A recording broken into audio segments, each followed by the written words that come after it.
اعوذ باللہ من الشیطان الرجیم بسم اللہ الرحمن الرحیم وما تفرق الذین اوتوا الکتاب الا من بعد ما جاءتهم البینہ وما امروا الا لیعبدوا اللہ مخلصین لہ الدین حنفاء ويقيموا الصلاة ويؤتوا الزكاة وذلك دين القیمہ۔ یہ سورہ البینہ ہے۔ جب یہ نازل ہوئی تو نبی صلی اللہ علیہ وآلہ وسلم نے ابی بن کعب، جن کے بارے میں نبی علیہ السلام نے فرمایا قرآن 4 لوگوں سے سیکھو، یعنی گویا تصدیق فرما دی کہ یہ 4 لوگ ہیں جو صحیح معنوں میں قرآن ان کے دلوں پر اتر گیا اور اس کا صحیح معنی مفہوم سے یہ واقف ہے۔ اس میں پہلا نمبر ہے ابی بن کعب کا۔ تو نبی علیہ السلام نے ابی بن کعب کو بلایا اور کہا کہ ابی، مجھے اللہ نے حکم دیا ہے کہ یہ سورہ جو نازل ہوئی ہے یہ تمہارے سامنے میں پڑھوں۔ خوشی کے ساتھ انہوں نے پوچھا کہ اے اللہ کے رسول، کیا اللہ نے میرا نام لیا ہے؟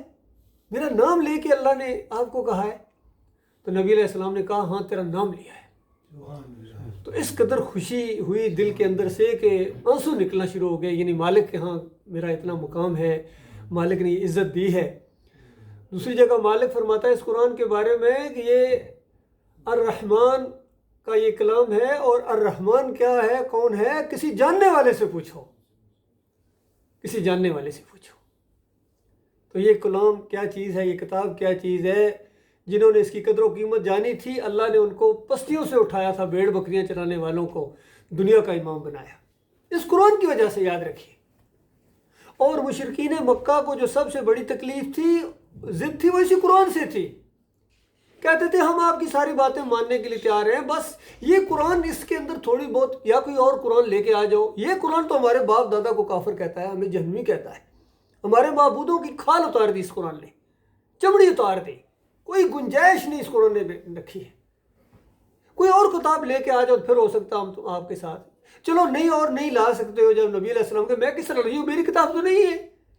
تو پھر کہتے تھے اچھا چلو اس طرح کرو، اس میں تھوڑی بہت تبدیلی کر دو، تھوڑا بہت معاملہ کر دو۔ اس کا بھی جواب پھر اللہ تعالیٰ نے دیا کہ دیکھو ان کو کہو کہ یہ بات اگر میں اس میں تھوڑا بہت تبدیلی کر دوں تمہاری خوشی کے لیے، تو اس کے بعد مجھے اس بڑے عذاب کے دن کا خطرہ ہے، مجھے کون بچائے گا بتاؤ۔ اور اللہ کی طرف سے تنبیات پر تنبیات آ رہی تھی کہ دیکھو یہ بات مان نہیں رہے ہیں، اس سے پہلے جن لوگوں نے اس بات کو نہیں مانا ہے ان کے ساتھ اللہ نے بڑی سختی کے ساتھ معاملہ کیا ہے۔ کسی قوم کو ڈبکیاں دے دے کے پانی کے اندر، پوری قوموں کو اپنے محلوں سمیت، یہ تمہاری چودراہٹ کیا چیز ہے، تمہارا یہ جو اتنا سرداری ہے یہ تو بہت معمولی ہے ان کے مقابلے میں، جو ان سے پہلے بڑے بڑے گزرے ہیں ان کو اللہ نے مارا ہے۔ تو یہاں بتایا گیا اس سورے کے اندر اس کی اہمیت اس وجہ سے ہے کہ دیکھیے کس طرح سادہ الفاظ کے اندر پوری بات آپ کے سامنے لانے کی کوشش کروں گا، انتہائی مختصر وقت کے اندر، زیادہ سے زیادہ 10-12 منٹ کے اندر، کیونکہ بات سادہ ہے، کوئی فلسفہ نہیں ہے، کوئی راکٹ سائنس نہیں ہے کہ سمجھ میں نہیں آتی۔ ایک اصولی چیز مالک نے بیان فرمائی کہ دیکھو پچھلی جتنی بھی قومیں گزری ہیں ان کو صرف ایک ہی حکم دیا گیا تھا، ایک حکم دیا گیا تھا، کوئی نئی چیز آپ کے سامنے نہیں۔ فرمایا وَمَا تَفَرَّقَ الَّذِينَ أُوتُوا الْكِتَابَ إِلَّا مِن بَعْدِ مَا جَاءَتْهُمُ الْبَيِّنَةُ۔ یہ جو فرقے ہو گئے ہیں، آج حیران ہوتے ہو کہ یہ فرقوں میں کیوں بٹ گئے ہیں؟ اہل کتاب بھی اسی طرح فرقوں میں بٹے ہوئے تھے۔ مالک فرماتا ہے یہ فرقوں میں کیوں بٹے ہیں؟ یہ نہیں کہ پتہ نہیں چل رہا تھا، علم نہیں تھا۔ مالک فرماتا ہے علم آنے کے بعد یہ فرقوں میں بٹے ہیں، آپس میں ضد کی وجہ سے، بغیم بینہم، دوسری جگہ آپس میں ضد کی وجہ سے۔ اور حکم کیا دیا گیا تھا ان کو اور کر کیا رہے ہیں؟ مالک فرماتا ہے وَمَا أُمِرُوا إِلَّا لِيَعْبُدُوا اللَّهَ مُخْلِصِينَ لَهُ الدِّينَ۔ کوئی حکم نہیں ان کو دیا گیا تھا سوائے اس کے، حصر کے اندر گویا بند کر دیا بریکٹ کے اندر اللہ تعالیٰ نے، جس طرح کلمے کے اندر بھی یہی انداز ہے، لا الہ الا اللہ، کوئی الہ نہیں سوائے اللہ کے۔ یہاں بتایا کوئی حکم نہیں ان کو دیا گیا تھا سوائے اس کے کہ اپنے دین کو بالکل خالص کر کے اللہ کی بندگی کرے، یہ حکم دیا گیا تھا۔ اور جب اپنے دین کو خالص کریں گے اس کے بعد حنفاء، اور زیادہ زور ہے اس کے اندر، بالکل یکسو، حنیف کہتے ہیں یکسو، یک روحا، جو بالکل دائیں بائیں دیکھنے کا وہ بالکل ذرہ برابر اس کے اندر شائبہ نہ ہو، بالکل یک رخا ہو کہ اپنے مالک کی بندگی کرنے والا۔ فرمایا بالکل یہی حکم تھا، اور اس کے بعد صلاۃ قائم کرو اور زکوٰۃ کی ادائیگی کا انتظام کرو، اور یہ دین ہے۔ مالک فرماتا ہے یہ دین ہے، تمام انبیاء کا دین ایک اسلام، اور اسلام وہ جس کے اندر ذرا برابر کوئی ٹیڑھ نہیں ہے، سیدھا راستہ ہے، جو خالص ہے۔ خالص ہے تو دین اسلام ہے، اور اگر اس کے اندر ذرا سے بھی تم نے ملاوٹ کر دی کسی اور کی بندگی کی، ایک پکار کسی اور کی لگا دی، ایک رکوع کسی اور کو کر دیا، کسی بابے کو، کسی کاکے کو، کسی کی نظر و نیاز کر دی، کسی کے اوپر بھروسہ اور توکل کر دیا، کسی کو اللہ کا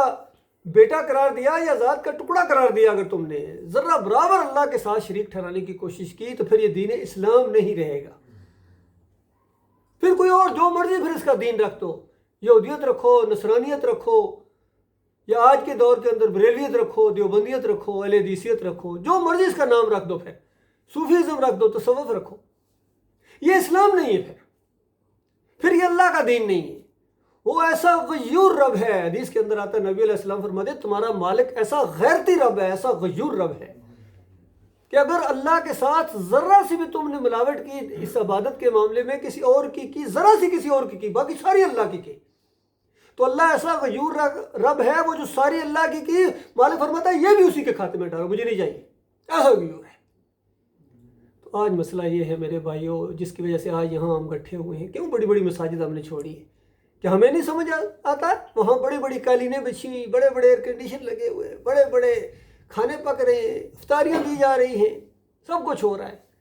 میرے بھائیوں دین خالص نہیں ہے، دین کے اندر ملاوٹ ہے، دین انہوں نے کھچڑی بنا دیا، کچھ سمجھ نہیں آ رہا ہے ان کو۔ پوری دنیا میں آج جو پھیلے ہوئے ہیں یہ مسلمان، ان کی جو درگت بنی ہوئی ہے، ذلت اور خواری، یہ اسی وجہ سے انہوں نے دین کے اندر ملاوٹ کی ہے، اور اس وجہ سے ہم پیچھے ہٹ گئے، ہم ڈر گئے اپنے مالک اور خالق سے۔ ہمیں تو موقع ملنا چاہیے، ایک زندگی میں ایک موقع ملا ہے کہ اپنے مالک کو ہم راضی کریں، اس جنت کو حاصل کرنے کی کوشش کریں، جس کا تھوڑا سا تعارف اللہ نے قرآن میں اور حدیث میں جو بیان کیا ہے، اس سے عقل حیران ہے کہ وہ کیسی بڑی بادشاہی اللہ تعالیٰ اپنے مومن بندوں کو دے گا، جو ایک دفعہ اس دین کو خالص کر کے پھر کسی کی پرواہ نہ کرے، معاشرے کی پرواہ نہ کرے، رسم و رواج کی پرواہ نہ کرے، تعداد کو تو بالکل دیکھ ہی نہ، تعداد تو مالک فرماتا ہے ہمیشہ یہ نافرمان رہے ہیں اور ہمیشہ یہ مشرک رہے، اکثر ہوں مشرکین۔ یہی فرماتا ہے مالک، اکثریت عقل سے کام نہیں لیتی ہے، اکثریت بھیڑ چال ہے، بھیڑ چال ہے، دیکھا دیکھی کرتے دنیا کے اندر جا رہی ہے۔ اور ایسے ماحول کے اندر جس کو اپنی آخرت کی فکر ہو گئی اور اس کے دماغ نے تھوڑا سا کام کرنا شروع کر دیا کہ اگر میں پہنچ گیا وہاں اس معمولی شرک کے ساتھ، بڑا شرک تو چلو ہے، اگر تھوڑے سے شرک کے ساتھ بھی میں اللہ کے پاس پہنچ گیا اور وہاں پھر میری اگر درگت بنی، میرے سارے اعمال جب برباد کر دیے جائیں گے تو میں کیا کروں گا، میں کس طرح واپس آؤں گا؟ یہ سوچ اگر کسی کے اندر پیدا ہو جائے تو مالک نے ایک ایک رشتے کو گنا کہ کن چکروں میں پڑے ہوئے ہو، کل قیامت کے دن اگر کسی کے خلاف فیصلہ ہو گیا، شرک اس کا ثابت ہو گیا، تو وہ چیخ چیخ کے کہے گا وہ انسان، یا اللہ میرے باپ کو جہنم میں پھینک، میری ماں کو پھینک، میری بیوی کو پھینک، میرے بچوں کو پھینک، اور میرے دوستوں کو پھینک، میرے سارے رشتہ داروں کو، کیا پوری زمین کے اوپر جتنے انسان ہیں یا اللہ ان کو پھینک، مجھے بچا لے۔ اس انداز سے وہ وقت آنے والا ہے، بتاؤ وہ کیا وقت ہوگا؟ لیکن کہا جائے گا ہرگز نہیں، ہرگز نہیں، یہ تو بڑھتی ہوئی آگ ہے، اس جہنم کی آگ کو بھی تو موقع دینا ہے، اس کو بھی تو اللہ نے بنایا ہے اور اللہ نے اس کے ساتھ وعدہ کیا ہے تیرے اندر آئیں گے سارے۔ تو اللہ کے بندو یہ ایک نظام ہے، یہ ایک موقع تمہیں اللہ نے دیا ہے، اس کو ضائع نہ کرو۔ تعداد مت دیکھو، ان کی عقیدے دیکھو، آج سارے اکٹھے ہو گئے ہیں، یہ جناب شہید ہو گئے، ہر جو بھی جس مسلک کا کوئی مرتا شہید ہو گئے، چاہے وہ گھوڑے کے پجاری ہوں، چاہے وہ گائے کے پجاری ہوں، مزاروں کی میل چاٹنے والے ہوں، یا علی مدد کے نعرے لگانے والے ہوں، یا رسول مدد کی پکارے لگانے والے ہوں، کھچڑے پکانے والے ہوں، رجب کے کنڈے بانٹنے والے ہوں، 11ویں کی دیگیں پکانے والے ہوں، جو مرضی کرنے والے ہوں، بس جی بڑے ڈٹ گئے تھے جی، بس جی امریکہ کو للکار دیا جی۔ وہ امریکہ کو للکارنے سے بات نہیں بنے گی، دو باطل جب ایک دوسرے سے ٹکرائیں گے تو ایک دوسرے کو للکاریں گے، اس لیے بات کھول کے آپ سامنے کی جا رہی ہے یہ حق اور باطل کی جنگیں نہیں ہیں، چاہے 71 کی جنگ ہو، چاہے 65 کی جنگ ہو، چاہے یہ جنگیں ہوں، یہ مورتی پوجا کرنے والے کی اور مزار کی پوجا کرنے والے کی، پیری مریدی کرنے والے کی، یہ ان کی آپس میں جنگیں ہیں، یہ امام دامن باندھنے والے کی، یہ تعویذ گلے میں پہنتا ہوا یہ جنگیں لڑ رہا نظر گئی ہے۔ اللہ کے بندو، ان کے اوپر کوئی چیز فرض نہیں ہے، اللہ کی کوئی روزہ ان کے اوپر نہیں، کوئی صوم ان کی نہیں، کوئی ان کی افطاریاں نہیں، کوئی ان کی تہجد گزاریاں نہیں ہیں، کیونکہ یہ ساری چیزیں اللہ نے کھول کھول کے بیان کر دیا۔ کیوں سمجھ میں نہیں آتا ہے؟ نبی علیہ السلام فرمائے من صام رمضان ایمان و احتساب غفر له ما تقدم من ذنبه، جس نے ایمان کے ساتھ روزے رکھے، ایمان کی قید لگائی ہے، شرط لگائی ہے، اس کے پچھلے گناہ صاف معاف کر دیے جاتے ہیں۔ لیلۃ القدر کے بارے میں بھی یہی بات ہے، قیام اللیل کے بارے میں بھی یہی بات ہے، روزوں کے بارے میں تو قرآن میں آ گیا یا ایھا الذین آمنوا کتب علیکم الصیام، اے مومنو تمہارے اوپر یہ صیام فرض کیے گئے ہیں۔ باقی یہ 11ویں کرنے والا، چادریں چڑھانے والا، عرس اور میلے کرنے والا، دین کے اوپر اجرت لینے والا، نماز پڑھا کے پیسے لینے والا، اذان دے کے پیسے لینے والا، بتاؤ یہ اللہ کے لیے کیا کرتا ہے؟ یہ نوکری کرتا ہے، یہاں اس سسٹم کی ملازمت کرتا ہے، یہ پورا سسٹم ہے۔ کہتے ہیں وہ جی حکومت کا سسٹم ہے، اچھا اللہ کی کائنات کے مالک کی کوئی عزت نہیں؟ اس کے حکم کو کوئی جب چاہے کوئی کونسلر، کوئی ایم ایل اے، کوئی ایم پی اے، کوئی بادشاہ اس کو رون ڈالے اور کوئی فرق نہیں پڑے گا؟ اللہ کے بندو، یہ اللہ کا دین ہے، اس کو مذاق نہ سمجھو، اللہ کی آیات کا مذاق نہ اڑاؤ، مارے جاؤ گے، اور ہمیشہ ہمیشہ کی آگ میں تمہیں رہنا پڑے گا، بیوی بچوں سمیت۔ اگر آج ایمان خالص کی طرف نہ آئے، اگر آج تعداد کو دیکھتے رہے، آج مولوی صاحب کو دیکھتے رہے، پیر صاحب کو انتظار کرتے رہے کہ جب مولوی صاحب مان جائیں گے نا جی اس وقت میں بھی مان جاؤں گا، مولوی صاحب کبھی نہیں مانیں گے، ان کا پیٹ لٹکا ہوا دین کے ساتھ۔ خود اپنی آنکھوں کھولو، خود قرآن کو پڑھو، دنیاوی لحاظ سے کتنے کتابیں پڑھتے ہو، کتنے اپنے کیریئر کو درست کرنے کے لیے کتنے سنجیدہ ہو۔ اللہ کی دین جو آسان ہے، سادہ ہے، سادہ دین ہے۔ فرمایا ہمیں ان کو بالکل یہی ایک سادہ سا حکم دیا تھا، یہی دین خالص ہے، اور پھر مالک نے بالکل کھول کے بیان کیا ان الذین کفروا من اہل الکتاب والمشرکین۔ اب یہ چاہے اہل کتاب ہوں، انبیاء کی اولاد ہوں، کتابوں کے ماننے والے ہوں، لیکن اگر ان کے عقیدے کے اندر شرک آ گیا ہے، اور وہ جو دوسرے مکہ کے لوگ ہیں، یہ مشرکین ہوں، جو بھی مشرک ہو، وہ کتابی مشرک ہو یا غیر کتابی مشرک ہو، اس انداز سے بتایا جا رہا ہے سمجھانے کے لیے، فی نار جہنم خالدین فیہا، یہ اس آگ کے اندر جائیں گے، ہمیشہ کی آگ کے اندر، جہنم کی آگ کے اندر۔ اولئک ہم شر البریہ، یہ بدترین مخلوق ہے اللہ تعالیٰ کی۔ آپ کو یہ مخلوق نظر آتی ہے زمین کے اوپر، کتے ہیں، بلے ہیں، گھوڑے ہیں، گائے ہیں، مچھر ہیں، جو بھی مخلوق آپ کو نظر آتی ہے، حتیٰ کہ گندی نالی کے جو کیڑے، وہ بھی اللہ کی مخلوق ہے، سور ہے اللہ کی مخلوق ہے۔ مالک فرماتا ہے سب سے بدترین اگر کوئی میری مخلوق ہے تو یہ شرک کرنے والا ہے، یہ ہے بدترین مخلوق اس زمین کے اوپر۔ فرمایا اس کے مقابلے میں دوسرے ہیں ان الذین آمنوا وعملوا الصالحات، جو ایمان لائیں اور پھر روزے رکھیں، پھر عمل صالح ہے، والدین کی خدمت ہے، پڑوسیوں کے حقوق ہیں، رشتہ داروں کے ساتھ صلہ رحمی ہے، سارے معاملات ہیں، جو بھی کرے، عمل صالح کرے، عمرہ ہے، حج ہے، یہ ایمان کے بعد ہے۔ اولئک ہم خیر البریہ،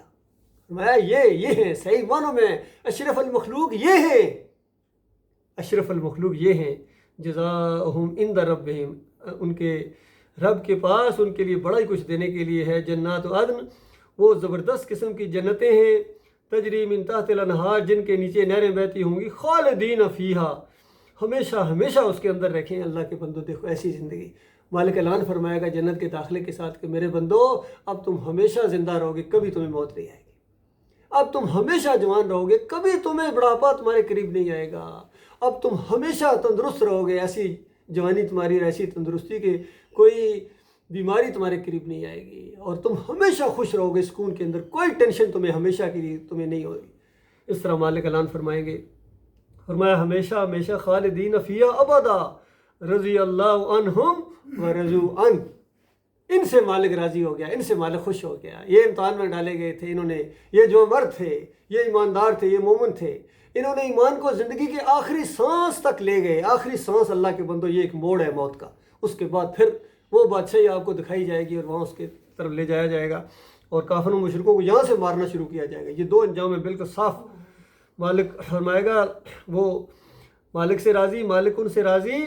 ذالک لمن خشی ربہ، یہ کس کے لیے ہے؟ جو اپنے مالک سے ڈر گیا، اپنے مالک سے ڈر گیا ہے، اللہ کی نافرمانی سے ڈر گیا ہے، اللہ کے عذاب سے ڈر گیا ہے، کہ اللہ کا عذاب کوئی معمولی چیز نہیں ہے۔